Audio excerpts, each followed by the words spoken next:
មានបងគាត់ឲ្យខ្ញុំបញ្យល់ពាក្យថាដេមានន័យមួយយ៉ាងដោយសារគាត់ទើបរៀនជប៉ុនទេហើយគាត់នឹងឡើងមកជប៉ុនឆាប់ដែរហើយអូខេបានមានន័យ4យ៉ាងពាក្យថាដេហ្នឹងទី1យានជំនិះគ្រឿងយានជំនិះហ្នឹងបូកជាមួយដេអាហ្នឹងប្រែថាតាមម៉ៃនីឈី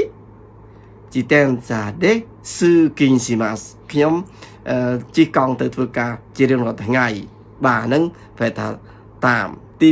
2នាមខាងដើមហ្នឹងជាឧបករណ៍បំដេហ្នឹងប្រែថាដោយ MPC ទេកៃតេកដាសៃសូមសរសេរដោយប្រើខ្មៅដៃទី3ប្រែថាជាខ្យូការ៉ាហ្គាំបាតេនិហុងកូដេហាណាស្តៃតូអមយម៉ាស់ខ្ញុំគិតថានឹងតាំងចិត្តថានឹងប្រឹងប្រែងនិយាយវិជាភាសាជប៉ុនចាប់ពីថ្ងៃហ្នឹងទៅអូខេទី4តែគេទៅណទី4គឺនាមទីកន្លែងនាមទីកន្លែងបំដេអេគីដេតម៉ូដាឈីនីអៃម៉ាស្តាជួបមិត្តភ័ក្តិនៅឯ